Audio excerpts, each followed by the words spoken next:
जाके पाँव ना फटी बिवाई, ओ क्या जाने पीर पर आई।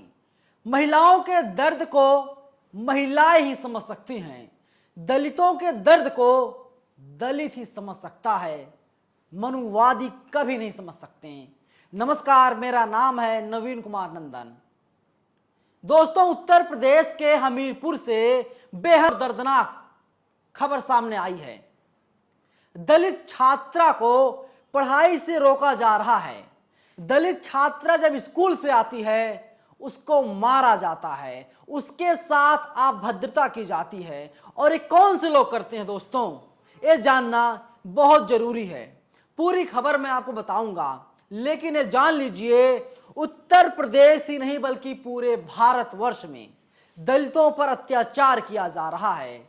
दलित छात्राओं को पढ़ने से रोका जा रहा है, पढ़ाई के अधिकार को छीना जा रहा है। बाबा साहब ने कहा था, शिक्षा उस शेरनी के दूध के समान है जो पिएगा गुर्राएगा।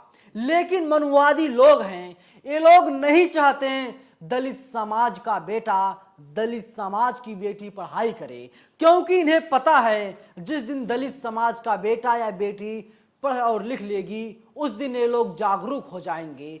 ये जो मनुवादी लोग हैं, ये लोग दलितों पर बीते कई सौ सालों से अत्याचार करते आए हैं।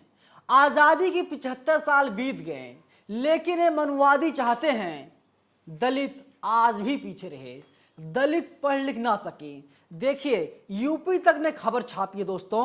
यूपी के हमीरपुर जिले में नारी अपराधों की मानो बाढ़ सी आ गई है। सिटी फेस्ट में युवती से दरिंदगी, महिला जज से छेड़छाड़ और अब 3 नाबालिग दलित छात्राओं की दिन दहाड़े सरेआम बेल्टों से पिटाई की घटना सामने आने के बाद जिले में हड़कंप मच गया है। पीड़ित छात्राओं की तहरीर पर तीनों के खिलाफ मारपीट और अनुसूचित जाति उत्पीड़न की धाराओं में मुकदमा दर्ज किया गया है। साथ ही पुलिस फरार आरोपियों की तलाश के लिए दबिश दी है। सोचिए दोस्तों, ये जो तीनों बच्चियां हैं, तीनों छात्राएं हैं, ये कोचिंग पढ़ने के लिए जा रही थी, तभी 3 दरिंदे वहां पर आ गए और तीनों दरिंदे तीनों लड़कियों के साथ छेड़खानी करने लगे। तीनों लड़कियों ने विरोध किया। छात्राओं ने कहा, आजाद मुल्क में तुम लोग मेरे साथ ऐसे नहीं कर सकते। और वे सब सवर्ण समाज से थे, सब मनुवादी थे। उन लोगों ने कहा, बिल्कुल मेरा अधिकार है, तुम लोगों के साथ हम लोग अत्याचार करेंगे। बताया जा रहा है जो तीनों आरोपी हैं, एक का नाम सत्यम है, दूसरे का नाम कपिल है और तीसरे का नाम अनुज है। ये तीनों लोग तीनों दलित छात्राओं की पिटाई करते हैं। सोचिए, प्रधानमंत्री नरेंद्र मोदी आजादी दिवस पर यानी 15 अगस्त को लाल किले के प्राचीर से कहते हैं, हमें महिलाओं की सुरक्षा करनी होगी। महिलाओं पर जिस तरीके से अत्याचार किया जा रहा है, महिलाओं का उत्पीड़न हो रहा है, प्रधानमंत्री नरेंद्र मोदी लाल किले के प्राचीर पर खड़े होकर के घड़ियाली आंसू बहाते हैं, लेकिन उस घड़ियाली आंसू का कोई फायदा नहीं है। आजाद मुल्क में नाबालिग दलित बच्चियों के साथ मारपीट की जा रही है। सोचिए, जिस बहन बेटी के ऊपर बेल्टों से वार किया जाएगा, उनका क्या हाल होगा। लेकिन हमीरपुर में ऐसी घटनाएं सामने आ रही हैं। ये वही हमीरपुर है जहां पर एक दंपत्ति किसी काम से जंगल में जाता है, उनके साथ हैवानियत की जाती है।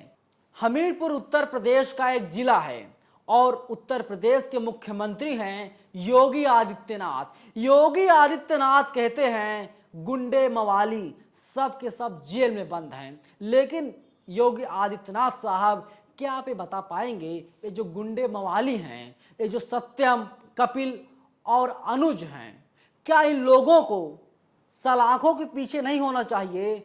24 घंटे से ज्यादा का वक्त बीत गया, लेकिन इसके बाद पुलिस कार्रवाई के नाम पर खाना पूर्ति कर रही है। आरोपियों को अभी तक गिरफ्तार नहीं कर पाई है। ये राम राज्य साहब, उत्तर प्रदेश में राम राज्य आ गया है। देखिए दोस्तों, दूसरी बड़ी खबर बदायूं से आ रही है। बदायूं में दलित शिक्षिका के साथ छेड़छाड़ की गई थी और जो शिक्षक नेता थे वे लोग आरोपियों की गिरफ्तारी की मांग कर रहे थे। और जैसे ही मामले की जानकारी भीम आर्मी को मिली, भीम आर्मी के तमाम कार्यकर्ता वहां पहुंच गए, नारेबाजी करने लगे। भीम आर्मी के कार्यकर्ताओं ने थाने का घेराव कर लिया और कहा आरोपियों के खिलाफ मुकदमा दर्ज करके उनकी गिरफ्तारी सुनिश्चित किया जाए। लेकिन मैंने पहले ही कहा, पूरे उत्तर प्रदेश में राम राज्य साहब, राम राज्य में कैसे आरोपियों की गिरफ्तारी हो जाएगी?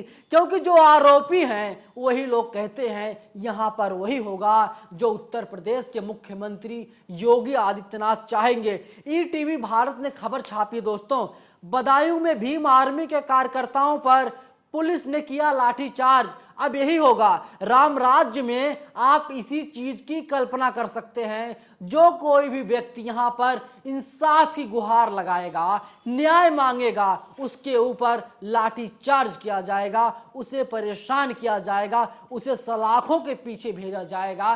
क्योंकि असली राम राज्य, असली जंगल राज यही तो है।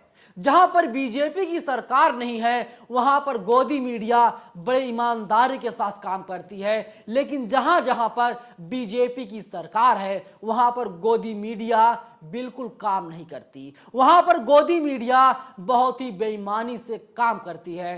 क्योंकि कहा गया है ना, अखबार भी तुम्हारा है, कलम तुम्हारी है, सब कुछ तुम्हारा ही है। तुम झूठ को सच लिख दो क्योंकि जनता वही मानेगी। मीडिया को सरकार ने अपने कब्जे में ले लिया है। सरकार ने मीडिया को कटघरे में खड़ा कर दिया है और जो सरकार कहती है मीडिया वही आजकल कर रही है। देखिए दोस्तों, ईटीवी भारत ने खबर छापी है। ईटीवी भारत ने हिम्मत करते हुए लिखा है, बदायूं में पुलिस कार्यालय और सिविल लाइन थाने के बीच शिक्षक नेता की गिरफ्तारी की मांग पर पहुंचे भीम आर्मी के कार्यकर्ताओं पर पुलिस ने लाठीचार्ज किया और उनको खदेड़ दिया। इस दौरान लगभग 15 कार्यकर्ताओं को पुलिस ने गिरफ्तार भी किया है। ये लोग दलित टीचर से छेड़छाड़ को लेकर टीचर नेता की गिरफ्तारी की मांग कर रहे थे। सोचिए दोस्तों, ये लोग कह रहे थे जो भीम आर्मी के कार्यकर्ता हैं, जो आरोपी टीचर है, उसके खिलाफ SC ST की धाराओं में केस दर्ज किया जाए। लेकिन पुलिस कह रही थी साहब ऊपर से आदेश आया हुआ है, हम लोग अनुसूचित जाति, अनुसूचित जनजाति के धाराओं में केस दर्ज नहीं करेंगे क्योंकि यहां पर राम राज्य है, क्योंकि यहां के मुख्यमंत्री बाबा योगी आदित्यनाथ हैं। सोचिए, उत्तर प्रदेश में भारत को आजाद हुए 75 साल हो गए, लेकिन अभी भी उत्तर प्रदेश में दलित अध्यापिका खुले हवा में सांस नहीं ले सकते। सांस इसलिए नहीं ले सकते हैं क्योंकि उत्तर प्रदेश में साहब राम राज्य है। उत्तर प्रदेश में जब जब आप इंसाफ की गुहार लगाते हैं तब तब आपके ऊपर लाठीचार्ज किया जाता है, आपके ऊपर तमाम धाराएं लगा करके आपको जेल भेजने का काम किया जाता है। उत्तर प्रदेश की सरकार ये भी कहती है महिलाओं को लेकर के हम लोग महिला सशक्तिकरण की बात करते हैं। तो सवाल अब यही खड़ा होता है, हाथरस मामले में क्या पीड़ित परिवार को न्याय मिल गया? जिस दलित बच्ची की लाश को रातों रात जला दिया जाता है, उन्नाव मामले को आपने देखा, क्या उस मामले में पीड़ित परिवार को न्याय मिल गया? बिल्कुल न्याय नहीं मिला है। सरकार सिर्फ किताबी बातें करती है, सरकार सिर्फ बड़ी बड़ी हवाई बातें करती है, लेकिन सच्चाई ये है आज भी दलितों को परेशान किया जा रहा है। और इस परेशान करने में सिर्फ गुंडे हावी नहीं हैं। ऐसा नहीं है सिर्फ गुंडे इस तरह की हरकतें कर रहे हैं, बल्कि इसके पीछे पूरा इकोसिस्टम लगा हुआ है। हमको और आपको इनके इकोसिस्टम को जानना होगा, इनके हिपोक्रेसी को जानना होगा, तभी समाज आगे बढ़ पाएगा। क्योंकि मनुवादी कभी नहीं चाहते हैं बहुजन समाज आगे बढ़े, बहुजन समाज तरक्की करे। दोस्तों, कुल मिला जुला करके साफ ये है, अगर आप महिला हैं, अगर आप दलित हैं, अगर आप पीड़ित हैं, अगर आप वंचित समाज से आते हैं, तो उत्तर प्रदेश में आप न्याय की गुहार सरकार से नहीं लगा सकते, और अगर आप न्याय की गुहार लगाएंगे तो आपको दोषी बना दिया जाएगा, आपको आरोपी बना करके जेल में डाल दिया जाएगा। कई खबरें ऐसी हैं जो सामने आ जाती हैं दोस्तों, तमाम खबरें ऐसी हैं जो सामने आ ही नहीं पाती। सामने ना आने की वजह से बहुजन परिवार आज भी 1947 के पहले वाली स्थिति में जीने को मजबूर है। सरकार सिर्फ बड़ी बड़ी बातें, बड़े बड़े ढिंढोरा पीटने का काम करती हैं। टीवी और अखबारों में सरकार विज्ञापन देती है, लेकिन जब हम और आप जैसे तमाम लोग उस सच्चाई को जानने की कोशिश करते हैं जो सरकार अखबारों में और टीवी में विज्ञापन देती है, तो पता चलता है ग्राउंड जीरो पे बिल्कुल ऐसा नहीं हो रहा है। जो सच्चाई है इससे बिल्कुल हट करके है। आप लोगों की क्या प्रतिक्रिया है दोस्तों? क्योंकि दलित समाज की बेटी को पढ़ने नहीं दिया जा रहा है। हमीरपुर में जब दलित समाज की 3 बहन बेटियां कोचिंग जाती हैं, उनके साथ सवर्ण समाज के लोग मारपीट करते हैं, बेल्टों से पीटा जाता है, और जब एक दलित अध्यापिका के साथ बदायूं में छेड़छाड़ की जाती है और पुलिस कोई भी कार्रवाई नहीं करती, बल्कि आवाज़ उठाने वाले भीम आर्मी के कार्यकर्ताओं को पुलिस गिरफ्तार करती है, उन पर डंडे बरसाती हैं। आपकी राय बहुत महत्वपूर्ण है, आप लोग अपनी राय हमें ज़रूर बताइएगा। और अगर वीडियो पसंद आए, अगर आप बहुजन समाज से हैं, तो आप इस वीडियो को शेयर जरूर कीजिएगा, क्योंकि इंडिया इंटरनेशनल न्यूज़ जैसा प्लेटफॉर्म आप लोगों की आवाज़ लगातार मुखरता से बुलंद कर रहा है। शुक्रिया।